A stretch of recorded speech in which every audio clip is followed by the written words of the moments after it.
Welcome to today's Leadership Podcast. My name is Paul Mossman, your leadership speaker, executive coach, and right here, your podcast host. I'm excited because today, the topic we're talking about is healthy mind equals high impact leader. I'm going to give you 4 steps to make sure that that happens for you so you can win in that area. And this is actually a part 1 of 2 parts. So the next episode after this, will cover the next 4 parts. But before we jump in, let's go ahead and listen to a quick word from one of our sponsors.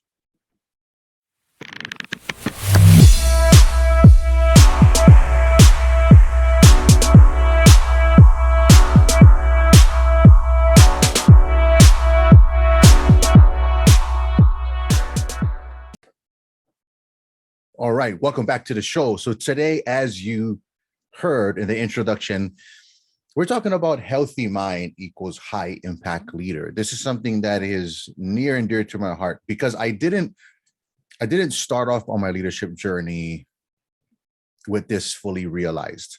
Like I would actually say that this was learned in the trenches. I mean, come on, you learn some wisdom in those times when it's tough and things are falling apart.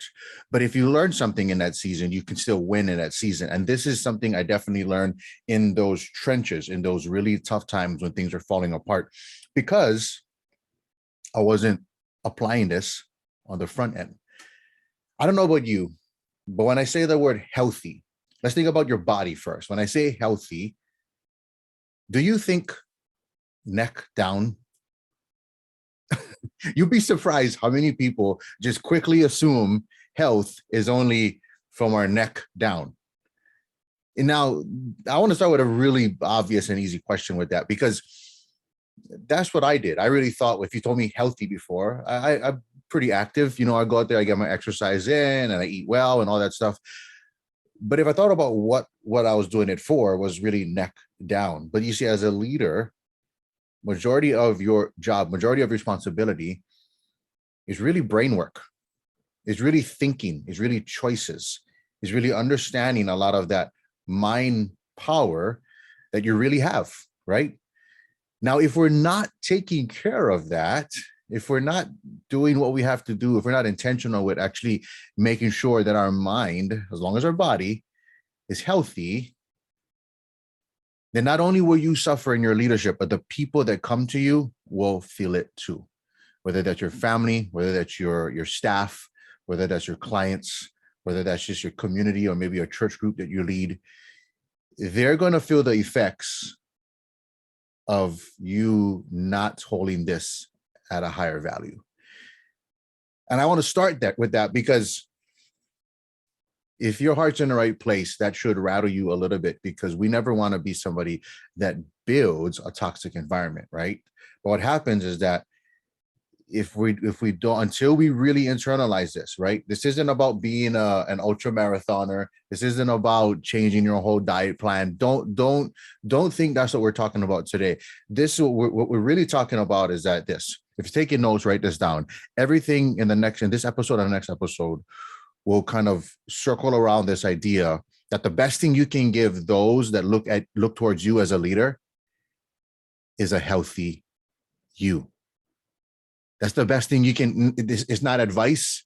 It's not, you're not going to teach them any. I mean, you will along the way, like you'll give them good advice and you'll teach them things and you'll build systems, and those will be awesome. But ultimately, at the end of the day, you can do all those things. But if you give them an unhealthy you give them a toxic environment that they spend time in, and that is going to bleed into other areas of their life.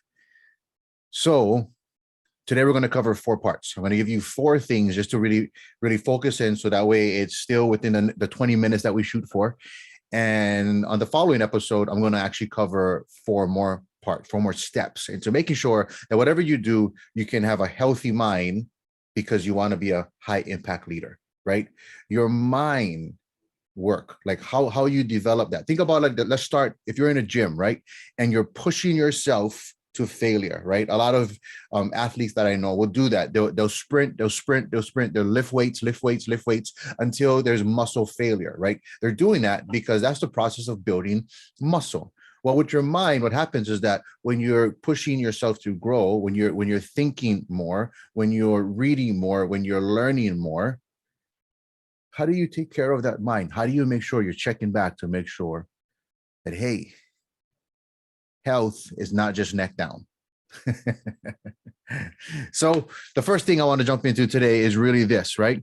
Just like if you're in the gym and you're building your biceps, right? Or maybe if you're in the corporate office and you're building your dream business, whatever that is, right? Maybe you're at home in your living room and you're actually going ahead and really trying to build a healthy home, a happy home. Maybe you never had that growing up and you're really trying to build that, right? Whatever it is, take these 4 points and understand that when we build these habits, consider them as habits in your life, just on consistency, you'll start to see that you can be a more high impact leader. Now, with that being said, what is the number one? The first strategy you can use in this is exercise regularly. I'm going to start with the common sense. Let's start with the very common sense part, because I want to say it's so common, it's not done, right? When something is so common to us, it tends to lose its value, right? When we've heard advice before, there's a part of us that wants new advice and we don't take action on that advice that we already got, right? So you already know something. This is maybe a reminder to you, but I want to let you know that this is a strategy.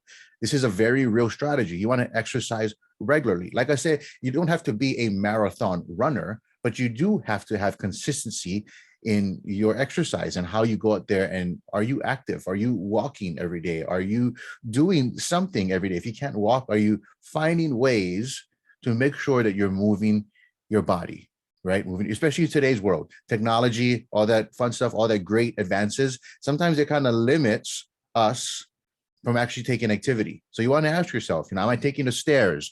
Am I walking at the mall? Am I active? Am I playing at the park? Do I have a hobby that actually builds up some kind of sweat in my life? Are you exercising regularly? I mean, there is no excuse nowadays. You can go on YouTube and you can get any workout video and you can follow along, right? You don't have to wait for the certain program to arrive in the mail. And no, you can go right on YouTube and you can find a bunch of exercise programs. There's a bunch of ways you can have meetups to go ahead and meet with different people that have similar goals that you have in your activity, in your exercise department, right? But it's a very important part because, like I said, exercise, a healthy mind, your health isn't just neck down. So understand that though you might be moving your body, this is very healthy for your mind, very healthy for your mind. The oxygen that you'll be breathing in, an oxygenated mind is a healthy mind. Did I say that right? An oxygenated mind, there we go, is a healthy mind. There's a lot of components and studies that will show you that just by being consistent in your exercise, you're actually helping your mind be much more healthy. Here's the second point. Number two, read each day. Another thing that's maybe common, but at the same time, let me ask you this question. How consistent are you in your reading? There's studies that show, especially since the pandemic hit, that I think it's 50, 60%, maybe even higher, of high school graduates never ever read a book ever again. The same amount of students, the same amount that graduate from college, never ever read another book again. Public libraries, the decline has started years ago and it keeps getting lower. Now, I'm not too sure if that's because there's online audiobooks, and I want to be hopeful and think of that. But the truth is, like, think about it. How consistent is reading in your day? Now, fellas, I want to just throw it out there. Reading a sports page does not count every day. Now, it's fun. It's cool. Do it. I do it. But if that's your reading plan, you want to challenge yourself a little bit. Read different things, some things that you agree on, some things that you don't agree on, right? It gives you good perspective. But just set a really small goal and just stick with it. 2 pages, whatever you're going to pick up a book and read 2 pages of it every day. Read an autobiography. You get a chance to see how someone, how part of their life, and you get a chance to learn some lessons that they went through that you don't have to go through because you've learned from them. Now, same thing, ladies, women, if you're listening to this, that romance novel, that No, that doesn't count. No, no. It's fun for entertainment and variety, but I'm not talking about reading that every single day like that. It's different because remember, we're talking about a healthy mind in this situation. So you want to read things that are going to stimulate, that's going to grow, that's going to challenge your mind, right? Read every day 2 pages. Any person, if you're too busy to fit in 2 pages in your day, then you really got to fight for that 2 pages. You really have to fight because that's just too busy. If you can't squeeze in 2 pages of reading in your day, you can read 2 pages. So find something and create a consistent habit in your reading. Once again, this is for a healthy mind. Let's go ahead here. Now, the third point I want to really touch on that might not be so common in a sense is to challenge yourself. You want to get in the habit of challenging yourself. We say this amongst me and a few of my buddies. We say you want to be used to doing hard things. Like if I see what a friend of mine is working on, I want to see, okay, what in this is challenging him? Because this is the challenge with success. When you get good at something, we get comfortable because we don't want to look like we're struggling with something that we once was successful in.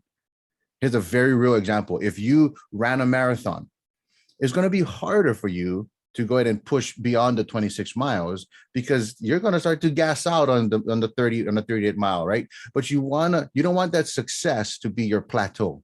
You don't want that to be where you camp out for the rest of your life because for one, your mind grows healthy when we get in a habit of challenging ourselves, right? Just like anything else, you challenge yourself because that's how you grow. So tension and pressure and hard things are actually good in this situation because that's how we keep it healthy, right? The easy road is not the better road right now when you're talking about healthy in this step, okay? So once again, you want to challenge yourself. Let me give you another point on that. This can be challenging at first to challenge yourself. You want to find new ways that kind of create a force against you that you got to push against, right? It's the things that you got to push against or the things that cause you to kind of push forward that's going to actually help your mind get stronger. Here's a very real example for me. I see myself in my older ages as a very active older man, but I understand it's going to take some habits today. Every morning before I can talk myself out of it, I go for a run. Me and my wife will go for a run right in the neighborhood. But let me tell you, by the time I get up, get dressed, put on my shoes, there is a flood of reasons that pop in my mind that are pretty good excuses why I shouldn't go. But once I start running, I already overcame all those excuses. You see, if our minds get used to our excuses, if our minds get used to talking ourselves out of things, what happens is that your mind doesn't stay healthy because it gets in a pattern of actually holding you back, of limiting you, right? And your mind wasn't created to limit you. Once again, as a leader, we have to be able to see more than what other people see. You have to see things better as they are. So this is it can be challenging at first. It's tricky. It's like this step to challenge yourself can actually be pretty challenging, but it's important. Now, here's the last one for today. Number four is going to be the opposite of the step I just gave you. Yes, you want to have time to challenge yourself. Very important for a healthy mind. At the same time, you want to have time to meditate, to slow down, and to focus. Meditation, I'm not talking about the religious or the all that part where it gets kind of too far, too extreme on that. I'm talking about the ability to create space that you can focus. That's it. Meditation is all about focus. The simplicity of meditating is just to sit down and to think of one thing. See how long you can do that. It's not as easy as you might think. Your mind starts to wander. But understanding that how you help that, how you build that, how you create a healthy mind is by practicing focusing. Think about it. A lot of times people is like, Paul Keller, how do I focus better? I want to have better focus in my life. It's like, when did you practice focusing? What do you mean practice focusing? If you want to get better at something, don't you want to practice it a little bit more, right? I want to ride a bike faster. When was the last time you rode a bike? I can't remember. Well, if you want to get better at focusing, understand the power of focusing as a leader. right? There's times we got to sit down and we got to focus. We got to silence the noise and we got to focus. So why wait till you have to do that as a leader? Why not create space where you can sit down, you can meditate, you can practice this skill set to meditate, to focus and think of one thing. It feels like you're not doing nothing, but it's actually pretty hard to do if you've never done it before. So making time to meditate, to focus, it's almost, in my experience, it's almost like a massage for my brain. Sometimes when my brain is tired, I've been thinking about some big things, making some big decisions, I take 20 minutes to just kind of meditate. And it's like a massage, like my mind feels almost relaxed after, but it was tense, it was kind of agitated. And once I took some time to just focus and breathe, when I'm taking this time, I'm taking deep breaths in, I'm taking a lot of oxygen in, I'm blowing a lot of CO2 out. And at the same time, I'm just focusing on one thing. As soon as your mind starts to wander, don't worry, don't judge it, bring it right back to that one thing that you're focusing on. It doesn't even matter what you focus, it's just you want to get used to focusing. You want to practice the skill set of focusing. That's what meditation will really help you do. So you see, it's not one extreme or the other. Some people are great at meditating, but they meditate way too long all day long, right? Behind the remote control. That's not meditation, no. But some people are always challenging themselves and never take a time to breathe and to rest and to just pause. But it's having two of those times, being intentional, having two of those pockets in your schedule, protecting that time to make sure that, hey, these two components are important and they're going to help me have a healthy mind so I can be a high impact leader. Let's do a quick recap. Here we go. So the first point I gave you today is to exercise regularly, right? So make sure that you have a consistency in your activity. How are you going out there? You're moving your body, take a run at lunch, walk around the block. If you're busy, I would do meetings on my phone and I'd be walking with that meeting. I'm just moving my body. You're not that busy that you can't move your body. Second point, read each day, making sure you have a habit of reading. And once again, I said, it's not just mindless reading. It's things that are of interest to you, things that are challenging you, things that are teaching you something new. What are you reading every day? 2 pages minimum. You can read at least 2 pages. That's your second habit. Third habit was to challenge yourself, get in the habit of just doing hard things, right? Some people ask me like, Paul Keller, why do you run? Are you like, because it's hard, because I want to practice doing hard things, right? Like I don't want to shy away from things that's hard. I want to make sure I get in the habit of approaching difficult situations, but overcoming them right from the start. So challenge yourself. What are you going to do to challenge yourself a bit? You'll be amazed on what you grow in as a leader when you overcome the things that try to challenge you. Hold on to that thought. And the last point that we're talking about on this episode today is meditate. Making sure you got time to meditate, to go out there and to create a space where you can practice focusing, slow things down and focus. It's important because as a leader, you're thinking about a lot of different things. There's a lot of moving parts, right, in your leadership. If you don't take time to actually focus, sooner or later, everything that's moving around just falls apart. So that's the 4 points today. I want to thank you for listening in. I'm out of time for today. Let's go ahead and recap. Watch the next episode. Listen to the next episode. However you're doing this, if you're watching us on YouTube or if you're listening to this on one of your favorite podcast platforms, I want to go ahead and thank you for spending some time here with us today, growing, being a leader that's growing in your leadership.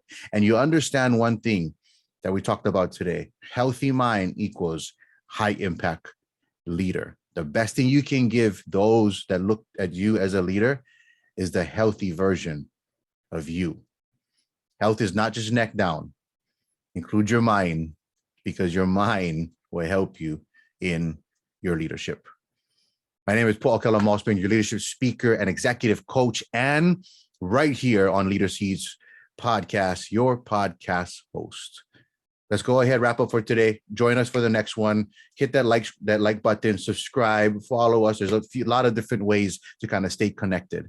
One last thing is before we wrap up, I'm going to pass this back to our awesome team, and they'll go ahead and close things off for today's session. We'll talk again on the next one.